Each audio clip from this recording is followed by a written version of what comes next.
Hello everyone, welcome back to my channel. This is the place where you learn new skill every time you visit. So keep updating yourself by subscribing to the channel. In this video, we are going to discuss input-output encoding using Visual Basic. Alright, so let's go ahead. This is the continuation of the previous video, and now we are doing the input output problems in Visual Basic. So input output problem, the method to solve such problem is input numbers, use a formula, and print answer. 3 steps only. Input number, use formula, print answer. Let's see an example. Suppose input radius of a circle and prints its area and circumference, and the formulas are given to us. A equals to 3.14 times r, and p equals to 2 into 3.14 into r, where 3.14 stands for pi. You know that. Alright, now what we do is we'll try to code this program in Visual Basic. So let's move on to Visual Basic.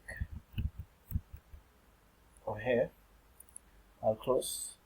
I just redesigned this form to show my answer, so I don't need the text box 2 now. I'll delete it. I'll delete the second box also, and I'll change the message.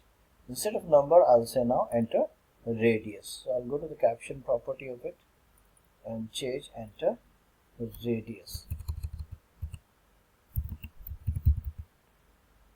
Alright, and then list boxes will be there for presenting my circumference and perimeter. Calculate will be there. So I double click on calculate, go to the old coding window, I'll delete all the coding over here and try to code it new. So my question was input radius of a circle and prints its area. So the variables I would be requiring is radius and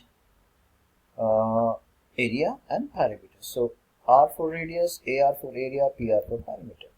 All will be decimal because you know that the answer will coming in decimal, since we have 3.14 as a number which gets multiplied.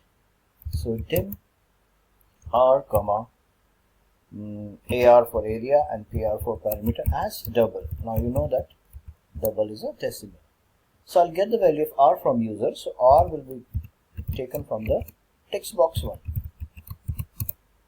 And now, as I told you, the process for this type of problem is take the input, use the formula and print. So the formula AR equals to 3.14 times R, and so I'll first solve both of them and then print both of them together. So PR equals to 2 times 3.14 into 3.14 into R, 2 pi R times R. Now I'll print both answers. So list1 dot add item, area of circle is and AR. Now I put the and because it's a glue, it's a join operator which will join the answer calculated in AR in front of this message area is. Right. Now I'll do list1 dot add item, perimeter is and PR. Okay, so this is as simple as it looks. Now I will just run it. So I'll start running it. I'll type a radius 4, I'll calculate, it gives me area and perimeter. Alright, now let's go into the let's do one more problem on this. Suppose we are doing a question where it asks for a length and breadth of a rectangle and then puts its area and perimeter. So again we'll take a label box. Now I need two things. So first I'll change this message over here, going to the property, and I'll change enter radius. Instead of radius I'll say enter length, and then I get one more message for width. So I'll do it. I'll just click and draw it here. Then I say enter width. Then I need one more box for the width, so I done this. Rest is similar, so what I'll do is I'll go there and code, change the code. So I'll go there. You can do every program by going to the new Visual Basic application, that's perfect, but here also we can do for testing, because typing on the computer, running on a computer, the last stage testing a program, because you have to learn how to code. You have to code and then test it. So dim L for the length, W for the width, and AR for the area of rectangle, and PR for the perimeter of rectangle as double, because we are assuming that user might give a decimal number. So L, that is length, equals to val of text1.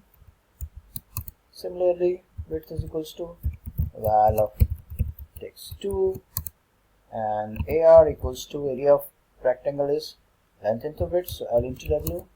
PR, perimeter, equals to 2 into L plus B, so 2 into L plus W. Now I have to show this answer on my list box. List1 dot add item, as we used to do.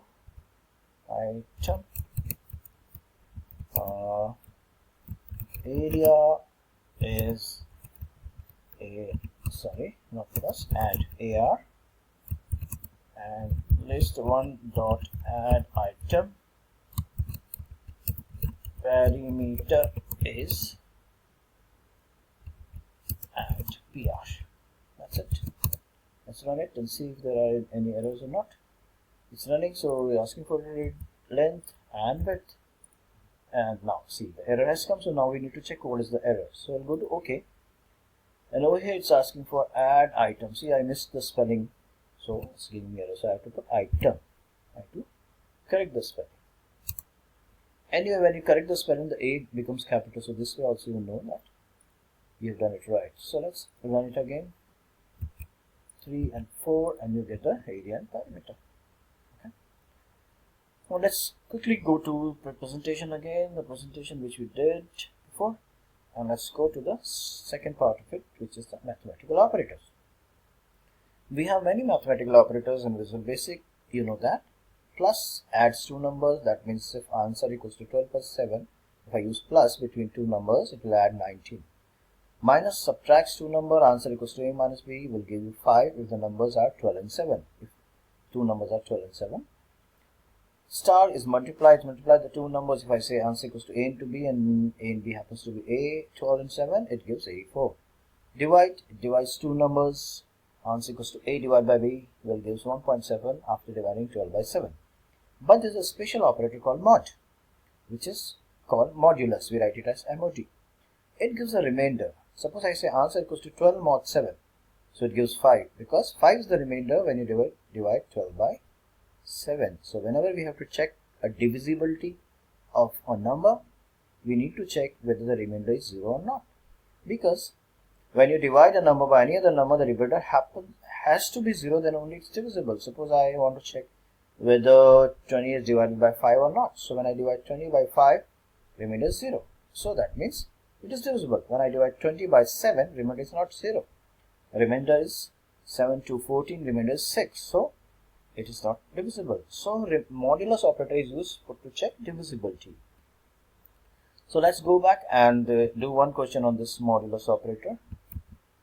So we want to do a question on modulus operator. I'll go back to the form by double clicking on form. We want to check whether a number is divisible by 19 or not. So now I don't need these boxes, so I'll remove the second stuff, and instead of enter length, I'll say enter a number, and rest I would need. I'll go to calculate and I'll change the coding. So my question is input a number and check if it is divisible by 19 or not. So dim n and r, 1 for 9 for number, r for remainder as integer. N equals to val of text1. N equals to val of text1. So get the from text1, user will give the value. Now we will give a number that goes to n. The value part goes to n. Now you have to find remainder. So r equals to n mod 19, because I am checking whether my number is divisible by 19 or not. Now if this remainder happens to be 0, then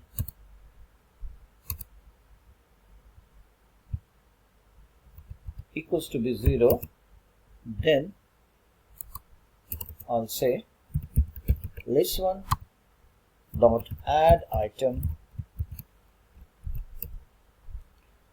It is divisible by 90.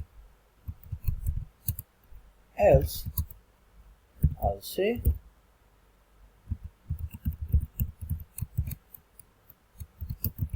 it is not divisible.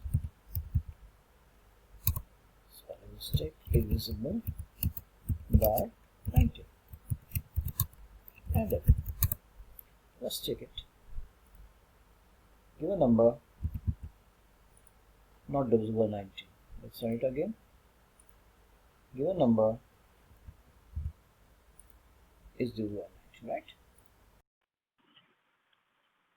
Since we have used if else over here, so in the next video, I'm explaining you about if and else. Alright.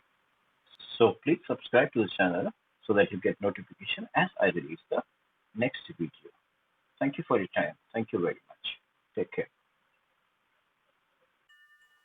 If you are new to the channel, please subscribe it. Also press the bell notification so that you get notification as soon as I release a new video.